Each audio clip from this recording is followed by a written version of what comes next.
time's 7, so we better get going. I am ready. Can you guys see my screen? Yes. Yeah. All right, so I really think we only had about 8 or 9 post-secondary sign up initially, and several people have already emailed and said that they weren't going to be able to make it. So we're going to go ahead and get started, and if they join us later, then they join us later. I am recording it, and I will send it out after we wrap up. So today we are entering number 2 of the marketing mini-series, and we will be covering the basics of marketing and social media very briefly. We will dive deeper into social media next week. So Karen, you were here last week. Did you do the mind map with us? It's in my mind. Okay, perfect. That's exactly where it should be. Great. Okay. So again, I've already told you guys, I want this to be pretty relaxed, back and forth. I think the more that we can brainstorm, the better. But we will be using a mind map. If you guys were not here last week, it's truly not a big deal. I can use my example that I have here. Also, I told the last group, I have a kink in my neck, so I keep doing really weird things with my body, because like I'll go to turn my neck really fast and then it jolts me. Okay, so for those who were not with us last week, I'm Morgan. I am the Marketing and Resource Manager here at the KCCTE. I also have my own social media business, 128 Marketing, where I specialize in Facebook and content advertising. So as you're scrolling through Facebook, if you have Facebook and you see those sponsored ads, I help people create those and target you. So you're welcome for that. But I love marketing, and I love being able to work with CTE instructors to help you guys reach more students and more people and just get the word out. So I'm excited to kind of merge both of those things and move forward.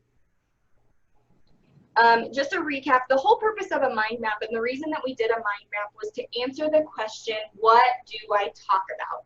No matter what you're trying to say, if you don't know what to say, sometimes you don't know how to start. And so doing a mind map is one way to just get all of your thoughts down on one sheet of paper, and then you take it out and you put it away.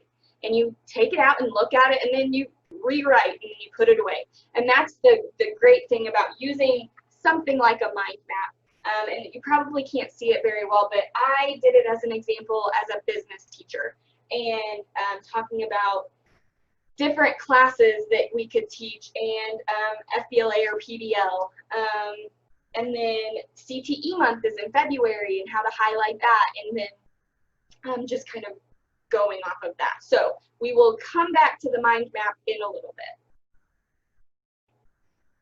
Again, today we're just covering the basics of very general, broad-based marketing.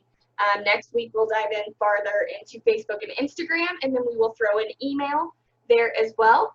And then at the very last session, I'm going to show you guys some easy programs to use to kind of help with all things digital and print media. Programs that I use, that I not only use, but use them almost every day, because I am utilizing all of these different forms of marketing, and the learning curve is very, very small. So I think you guys will really find that one helpful. The quote for today is, you can't sell anything if you can't tell anything. So that's why we started last week with the mind map, because it's answering the questions, what do I say? But then today we move forward with, well, how do I say it? And who do I say it to? And why do I need to say it in the first place? Because we're answering the question, what is marketing? And marketing in a very broad sense is just a product or service being exchanged for money or time, and really, if you look at it more simply, it doesn't even matter if it's a product or a service, and it doesn't matter what's being exchanged, because the ultimate goal of an exchange is someone's getting value, right? So we offer these courses to our students because we're creating value in their lives, or we offer, our department is here to offer value to students, right? Like, that's the whole point of what we're doing. So can you guys tell me we have it written down, but can each of you give me a little bit more info about like what you teach or what you're trying to gain through this mini series? I teach business. I'm the coordinator of the business administration program at Kansas Community College, and I teach business law. And I'm trying, along with Karen, we are trying to market our business department and our business department programs. Okay. We are also starting a weekend business academy. We're trying to develop, it's similar to a program we used to have called PACE, where people could come one weekend and eventually get all their hours in our programs. And so we want to market that as well. Okay. Okay. Mel, what about you?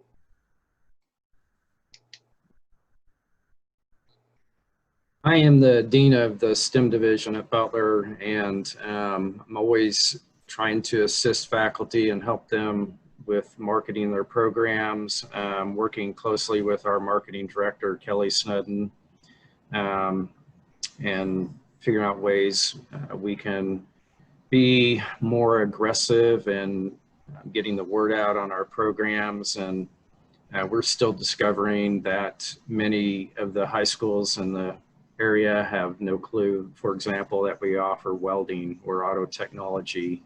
Okay. So I'm hoping that I can get just some tidbits of information out of this that can help me help them. Yeah.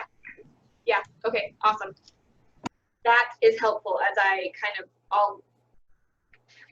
sometimes get down like a rabbit hole, and so it helps to know where you guys are at so that I can be a little bit more focused and start, instead of all these broad generalizations, now that I kind of get where you guys are, that'll help me as we go forward. So what types of marketing are you guys doing currently?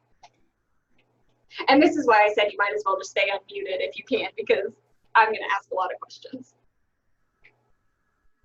We are using social media such as Twitter, Instagram, Facebook, and then we also obviously have hard print copies of our programs that we distribute or mail to students when needed. But we're really trying to be a little more creative in how we market our programs. And so again, I'm just, I'm here for the ride to learn how to do that. Okay, cool. Karen, Terry? Yeah, I mean, our school does the same. I mean, it's sort of out of our hands though. Okay. We're reliant on our marketing department folks to do that, along with marketing, you know, a whole plethora of other programs. So, you know, so we're wanting to get more hands-on within our department and take as much control as possible. In addition to some more of the traditional methods of, you know, knocking on the doors and talking with community leaders and business owners and getting in front of them and doing seminars and all that outside of the college itself. Okay, so then on your print materials, then do you guys have control over those, or do you feed the information to marketing and then they put it all together? We basically well, the brochure is pretty much a template. You just kind of fill in the blanks. Okay. But for the personalization, like Terry mentioned, the Weekend Academy program that we're just going to try to ramp up this fall, you know, we created the brochure ourselves, and, you know, obviously marketing has to give their okay on it. But we pretty much have, for right now, we have kind of free reign on what we want to do. We just have to have certain things approved to make sure that we're following within the style guidelines and whatnot. Yeah. So then for digital, do you guys have any control over what social sites you have? It's all No. Okay. No, but however, I mean, that might be something we might be able to do if we do something outside of the school, but it ties in with the school. You know, rather than using their social media postings, we want to have something within our own department. Yeah. and we'll have A couple other departments at school have their own Facebook page. Yeah. So I don't think there would be a reason why we couldn't do it. Okay. Is it something you want to do, or is it something? Okay. Yes. Yes. I mean, That's why we're I here. think we need to do Facebook. I was just telling Karen that more young people use Instagram and Twitter now more than Facebook. So I think we need to have, you know, a presence on all of those platforms. I think it's the new, I heard someone, I can't remember. So I have little kids, and one of the babysitters was like, oh, no. We don't get Facebook until we graduate, because then we're old. Like, it's like they don't Right.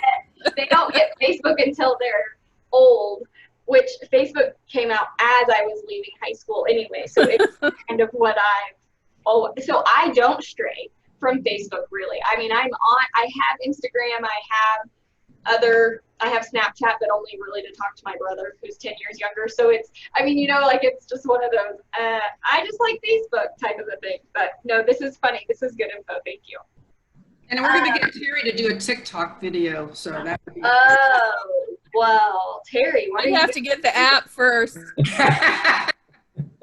Okay, so just so you know, I'll talk about this next week if you want me to, but only like 5% of marketers are actually seriously considering TikTok. So as you start moving through the world of what should I do, maybe we should do this, really, really think about who you're going after, because they may not be your right person. Exactly. Right. Yeah. That'd be great. So we kind of touched on this. I may skim over this part, but do you guys have a preference of what have you found works best for your area? Like, is it better for you? Have you noticed a better return on print, or have you noticed a better response to digital or social? We don't do a good job of tracking that. Oh, it's hard. I mean, Yeah. it's hard. Yeah. I mean, we've had that conversation with marketing, and you know, they are trying to track that, but it's trying to figure out how you track that and what is bringing the most value for your dollar. Yeah. You know, so our marketing department has their budget. I have my budget for marketing, and I actually went out and purchased a couple of static billboards because you know, we're trying to do everything we can. So I know even for us, I mean, we have started to kind of move away from print just because we do try and track it pretty well. The one thing, it's hard, you know, you have to figure out what you're going to say is successful as a campaign. But for us, because we can see the results of emails and Facebook, we have moved more digital, but only because when we do print and when we send postcards and when we do big mailers, yes, we can say almost, you know, very certainly 99% of those people are getting a mailer. However, are they reading it? And that's the big, like, I don't know. And so then you have to assume when no one plugs in, they didn't read it. So then that was all that. So then is that money wasted, or is it just a big decision and it's going to come 3 years later? And that's what makes marketing so incredibly difficult and challenging, but fun. And Morgan, can't you count your clicks? I mean, at least with digital, you can at least see who's clicking on your ads and Yeah, you can, especially in the back end. And if marketing is going to work with you, then I would say just stay on them to get you those results, because they can see that. So what are some negatives then? I mentioned some with print media. So what are some negatives? One would be that if you make a mistake, you have to start over, basically, right? It can be expensive. Like, our postcard mailings are really expensive. If you want it to stand out, again, it's going to be really expensive. The time involved The to time. get print put together. Yeah. I feel like that's a big one. Yeah. What about oh, go ahead, Karen. It's also like one-dimensional. I mean, it's right in front of you. There's no interaction. Yeah. I always have the question, is it really getting into the right people's hands? Yeah. You know, is it really being sorted into the correct mailboxes? And, you know, or does a secretary decide if it's going to get to the principal or the dean or whomever, you know? What about, but what's a good thing about print? It's there, it can be permanent. It can be permanent, which can also be a negative. I think all of these positives can be negatives, and saying the negatives can also be a positive, depending on the circumstance as well. So while I said that print can be expensive, if you're doing it in-house or from your own printer, like just a small run, it can be very cheap. It can be easy to fix. The learning curve is pretty small. So if we move then to digital. Hey, I have, oh yeah. Can I make one more comment on that for this group of people, especially? One thing, Pitt State, what we always think about is, okay, but if we choose to move away from print, and you've got that high school senior getting all this print stuff from all the other colleges that are your competitors, how is that perceived? Is that perceived as you're not interested in pursuing that student? You know, so these community college people that are here with us today, like you've got to think of your competitors as well as just what you want to do and what you can afford to do. Like there's that whole other dimension that our high school teachers don't really have to worry about, you know? That's true. I think you have to reach them through the various methods. Right. Some people don't do digital, you know, go figure. Some people, you know, are more comfortable with other types of, you know, ways to get to them. So, you know. Yeah, and Do away with it totally by any means. Yeah, I agree with Karen. I think too, you know, one of the things, and you may be talking about this later, Morgan, but one of the things I have been pounding into our faculty's heads, and we talk about continuously, are the relationships that we have with the high school counselors, principals, business and industry. And those are going to even struggle more as we move forward, just because of the restrictions that are going to be placed on. I know our faculty, I had a meeting with them yesterday, and they were like, typically we're out visiting, you know, that first couple of months, and we just are not going to be able to, you know, so it will be emails and phone calls and just one more email that they're going to check during the day. So it's going, we're in an interesting time for sure.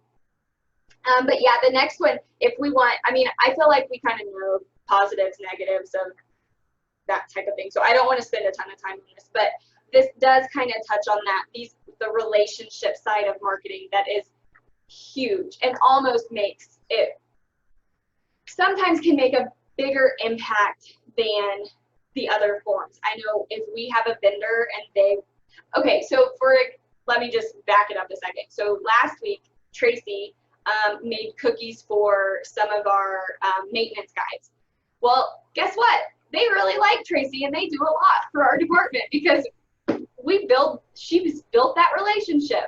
I mean, they asked her for ice cream next time, but still, the relationship is being built. When I was a venue director, I would do the same thing. You build those relationships with people who you want some reciprocation from. And so think about that. And if we really, truly think about what the purpose of our institution is, and it's to create value for those students or for whoever is helping them make a decision for the next step of their life, we have to have some sort of relationship. I think the message this morning to the high school teachers was it's obviously going to be different than what you guys put your focus on.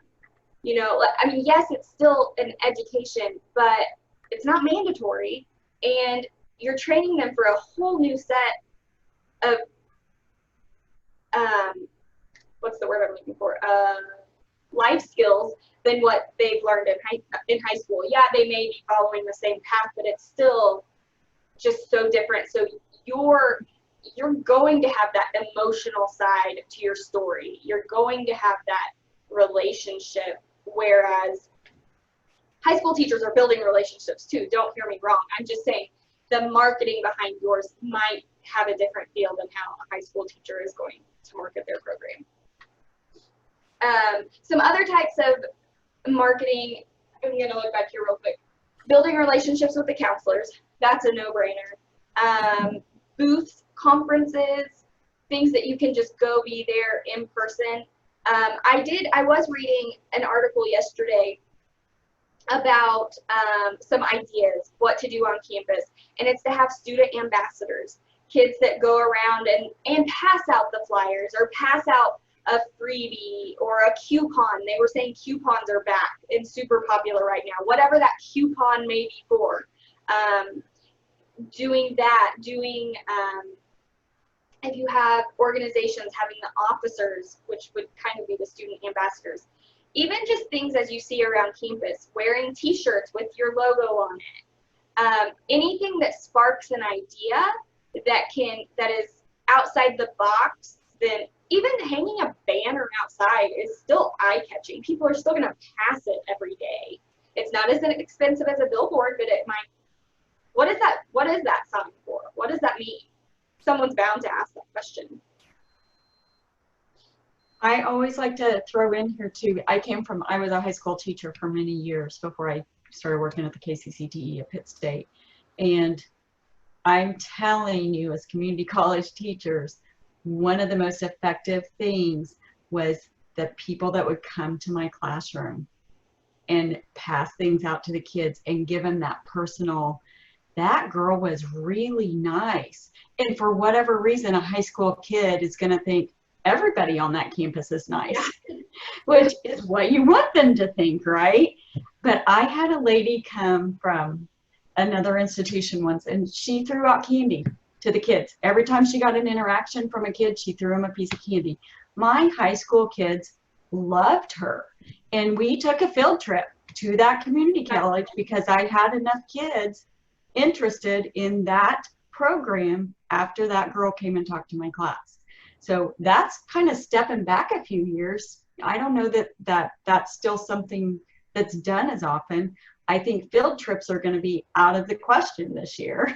So could you, I don't know if you could have some sort of virtual speaker in your classrooms, or, you know, you guys go speak virtually to a classroom. I don't know what that looks like for you guys, basically is what I'm saying this year. But really that teacher of that program, so like I was a business teacher, Karen, so a high school business teacher can be one of your biggest advocates if you can partner with them in their classroom in some way. Truly, those kids came to me all the time. I really want to do marketing. What school would you recommend? My first recommendation as a teacher is I want to send that kid that I love to someone who's going to take care of them. So right there, I know I'm jumping ahead, Morgan, but that's your message for those people. So anyway, I kind of got off topic there. And as you were talking, I was thinking, Mel, we at Pitt State, the tech center has a career day, right? Like, so we invite high schools into the department. So if one of them, you know, if you're saying people don't know that we have welding, have a welding day, have a welding competition, bring in ag. Well, I guess at my high school, ag did welding, and but it could be other departments too, but have a competition day or a career day, or, you know, and just have local schools invite the whole, I mean, you know, as long as everyone's wearing a mask, I don't know. So just see, obviously this year could not have been worse timing, but, you know, think, and you may already do that as well, but just if you're struggling in the welding area, think of all the outside the box things that you've not done and see if it's even feasible. Like, have a career day. Have one of the teachers in the high school, I know that this would be pretty hard for a community college or university to do, but was to have a CTE night where the kids brought their parents and had the parents involved in their class activity. So it was a facts teacher, and she was saying, I was thinking we could have a CTE night where the parents come in and help the kids make a cake or, you know, something like that. Or then we had an automotive guy. He was saying, yeah, we can have them all change an oil on a car. You know, like it was just one of those out of the box. It might be even a good community event. Thank you, Tracy. A community event to say, come visit the school and let's have a barbecue. I don't know. Again, can we do that? I don't know. Good ideas. So one of the things that I wanted you guys to be able to take away today was putting everything that we're talking about into practice. And so I have created one thing that I use in my marketing here at the center is I have a year-long plan. And so it's an Excel spreadsheet, and it basically divvies out all the different types of marketing that I will incorporate throughout the year. Mine will look different than the one that I'm going to send you in the email after this. But basically, I have when I'm sending, this was last year's, I have when we're going to send out a newsletter. I have, you know, we have social sites, so I highlight people's birthdays just to have some interaction on the Facebook page. When special holidays are, fall break, because we have, if you think about your, okay, let's just, I'll dive into this more next week, but if you think about your social sites, you've got a mix of people. You've got community, maybe a couple parents have tuned in, and your students, and then maybe other faculty and staff, right? So you're trying to do like this mixture of stuff to talk about. So you want to have a good mix of things. You don't want to just be shoving things down people's throat all the time. Hey, we're this, hey, we're this, hey, we're this. Because remember, they still have to find value in your program. They still have to know this way. You still have to know everything that you're about, but you can still be a person too. They don't just want to talk to a machine. They want to actually know that they're going to connect with you as a person. So right here, I do a huge campaign coursework campaign twice a year where we give away a course for free, basically. And so the way that I set this up for you guys, and again, you can take this and recreate it however you want. But I have the months up here, and then here we're saying, here's the activity. I'm going to pull up one that I kind of did. So if I highlight it in February, it's CTE month. It's a great time to start recruiting for the fall. It's fun. You can find some really great statistics online to throw out anywhere. Newsletter, email, flyers, posters, you name it. This is a great time to incorporate your department into something national, right? So in CTE month, that's the activity. The medium are all the different types of advertising that we could do. So for me, I use Facebook, but I went ahead and just put social, and I do fun facts throughout the month. I include tidbits in our newsletter. We're going to send out an email, and then, you know, you could also do flyers around the school talking about how these are high paying jobs, and the job placement is whatever your job placement is upon graduation. And so the most important part is how you say it, right? So it's great that you know that that's what I'm going to do. That's my plan. But how are you actually going to show the student, show the parent, show the community member that you're bringing value to the student's life? So again, going back to the value. Because if you look at your mind map, if you've got it or if you can visualize it, and this says FBLA, but if it were to say PBL, again, business, it's not that they're competing, and they may just be a competitive person that really like to compete on the state, national level. It's what are they taking away from the competitions that's going to help them be better in life. I used to do public speaking competitions. I naturally like to talk, so it made sense. But so public speaking for me was a natural move to do in high school, and then to compete again in college and go to national competitions and compete. And now, however many years later, I now get to still talk in front of people and present over things that I'm really interested in. So it has been one of those lifelong skills that I get to keep working on. So and that's the value that FBLA brought to me. One of the things a high school teacher mentioned, or maybe Kelly mentioned it, was just the belonging, not being able to fit in with the athletes and not being a super academic or the chess team, I don't know, but they could belong and be a really good welder, or they could be a really good accountant. Like, just finding that belonging, I think, is sometimes really important in high school, but even more so in college.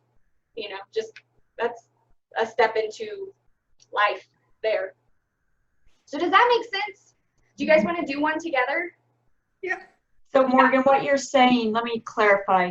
So what you're saying is here, this is the way we're doing it. Whoops, I'm using my mouse like you guys can see. Yeah. So this is the things we want to do. The next part is where we're going to list the value. So you would add belonging to there, say, if that was one of the things you wanted to make sure your message said.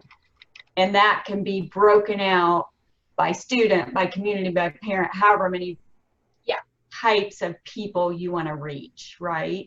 Yes. Because the message might be different between students and parents. Yes. Okay. And so then you take that message and match it with the correct medium.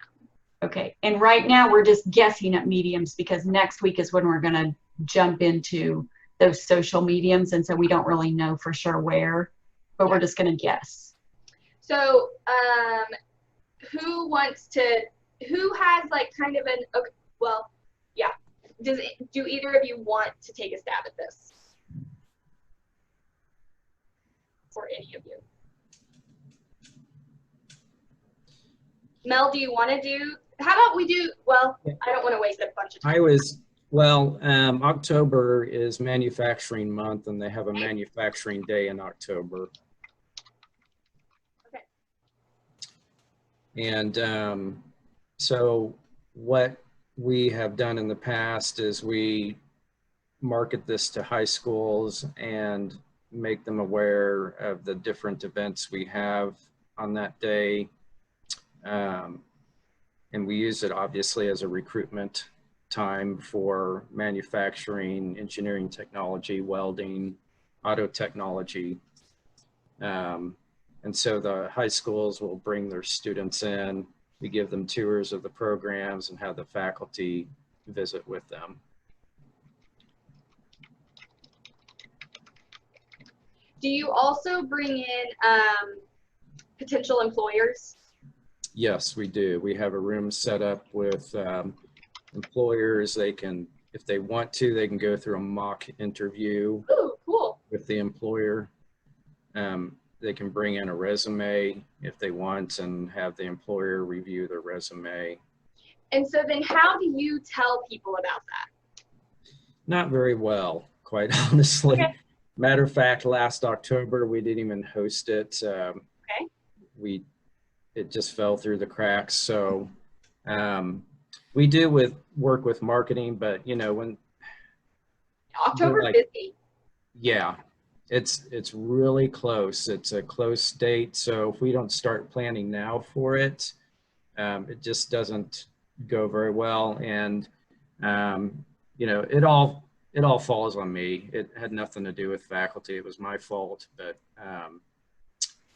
so it's just getting the right people in place to market the event and start planning ahead so we can get everything marketed to the high schools. Because if you have worked in a high school, you know, you have to have that information as soon as possible for your students. And this year, like Kelly said, I don't know what's going to happen. So yeah, that's true. That is one thing great about, since Morgan started using this timeline for us at the KCCTE, Mel, that really has, because before Morgan started working for us, Tracy and I kind of did this on the fly. Neither one of us are marketing geniuses by any means, but I was be like, oh, in 2 weeks it's Christmas, and we always have an employee Christmas card we send out, and we would just scramble. So since Morgan implemented this timeline, it took her a while to get it going the first year, but now we just tweak it every year, and it really helps us stay on track with exactly what you're saying. Yeah, I forgot to say that last time, but that's the beauty of it. You do it one time, and then the next year it's like, oh, copy paste. Oh yeah, by July I need to have this manufacturing day nailed down. And that email, you know, even, okay, so really, truly, forward thinking, let's say you go through this whole year and you work on this timeline, in April or May, you send out a save the date, manufacturing day, October, whatever that date is, because you already know it's coming up. Why not send it out? Do a save the date. They can at least put it in their phone or get it approved for next year, pending whatever is happening. And Would you also, stick that in that spreadsheet for me? yeah, I'll just go ahead and put that on there. I'm just going to take advantage of the situation here, so. Man day. Okay, you know what that means. Okay, so really, truly, like, if you have a database, send emails. There is nothing wrong with sending. Now, don't send an email every day. Like, don't send out the joke of the day or anything when there's no point to it. But there's nothing wrong with sending out an email with a save the date. We do a ton of save the dates. We have a system in place. Kelly and Tracy have set up a system for workshops, and they do 3 posts per workshop, and they have that, right? Then we send them out on a schedule. As soon as it's booked, we do like I'm making this up, but as soon as a workshop is booked, we send out hey, we just booked this new workshop, check it out here. Then 2 months out, we do a reminder, hey, don't forget we have this. Then the week of, hey, week of workshop, this is what's happening. So and that's just because if it's sometimes not on the forefront of people's minds, they're going to forget about it. So yes, you send a save the date at the end of this year for next year. That doesn't mean you don't send out another one in August. And that doesn't mean you don't send out 3 weeks prior, if that's even possible, to high schools to schedule an event like that. But you know what I mean? So it's not a one and done deal. This is okay, I'm going to do this in April. I think I should probably do it again in August, and then maybe just start pushing it to community members. You know, it's a timeline. You just know that this is the order that things have to be done in. So Okay. We need to move on, Morgan. Sorry. I know. We're going to run out of time. So does that make sense? Mm-hmm. Yeah, very Okay. helpful. Okay. Karen or Terry, do you guys need any help with anything? I think that the calendar would be great that we could work on together and decide, you know, what we need to do. I think that's a great idea. Okay. For us. Okay. Awesome. And then just remember, jump back just a second, Morgan. So just remember then, Mel, if we were going to continue this, our next step would be to decide those key message, that value message that we want to get to the different people would fall below that. Yeah. And if you guys have questions on this specifically, just email me and we can set up a time to talk more. Yeah. Thank you. So this is, again, just a basic outline. Use your mind map. And again, okay, so if you haven't created a mind map, that's your first step. I would make a mind map. And do it all separately. Have each of the faculty members do one. I don't know if you can actually make them do that, but it'd be a good activity to do. Who needs to hear it? Why do they need to hear it? Remember that value, the core values.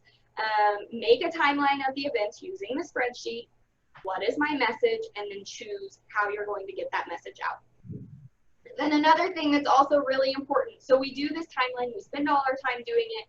How do you maintain it? And that's where you have to, hopefully you have a committee of people who can help you, or you can start recruiting a committee of people to help you. If you have organizations, putting officers in charge of that, putting the sponsor in charge of something, a secretary or an administrative assistant, because truthfully, you can't do it all. You cannot do it all. Even just having someone help you come up with what to say is sometimes more helpful than having them execute it. But can you help me come up with a message? I am struggling to find out how to show people that they should attend this. Why should they attend it? Why would you attend it? And then just do brainstorming activities with people, because sometimes that's more helpful than having someone else design it. It doesn't, you know, as long as someone knows what the purpose of the message is, then yeah, it's great if it looks pretty. But if it gives them all the details to ask more questions, that's golden. So again, start small. Do not try to execute 17 things all in 1 month, because it will not go well and you will give up and you'll never look at it again. So start small. Start with one. Make a plan and a strategy using the timeline. That's your plan. Okay? Always keep your audience in mind and then craft your message towards that audience. These are building blocks. So once you get this one done, you move on to the next one. And then you kind of backtrack as you, so what is my message? Who does that need to go to? Oh, okay, I'll just do it here. So your homework then is to do the mind map if you haven't already. Make your timeline based on that mind map, and then create those messages pushing the value of your program to each of those audiences. Then next week we'll dive farther into the social media side of things. Okay. Is there anything specific you guys are wanting out of next week? Like specific things you want me to touch on? Because I can kind of craft it. I can change it based on what you need actually. One of the things I would like to have next week, I think, is just some focus on the, how you count clicks and then take advantage of your click counts and Okay. setting up your message for them. Yeah. Does marketing, do you personally handle all the social media? No, our marketing team does, but Okay. they have been working with me and on the click counts and so forth. Okay. And are they also placing ads for you, or is this all just organic, like stuff that's on the page? Yeah, they place specific ads when I pay for them. Yes. But otherwise they're very generic. And are you helping them come up with those demographics? Sometimes we do. Sometimes they meet with the department chair or faculty and they help feed them that information. Okay. Okay. Yeah. Awesome. So, okay, one more question, follow up. Are you an admin on those pages? So like when they post something, you can see those numbers? No. Okay. Okay. Terry, Karen, anything you guys want me to specifically touch on next week? If not, that's fine. I'm gonna not that I can think of right now. Karen might have something. I think it's just a matter of us starting no, I think we're okay. Okay. Yeah, I really do. So basically, I'll just be showing you guys what type of information goes here versus what goes here, things that can go in both, and then I'll touch on the metrics. Okay? Awesome. Great. Again, email me if you have any questions. My email is mprather@pittstate.edu. I'll send out an email with this recording so you can just respond to that if you think of stuff.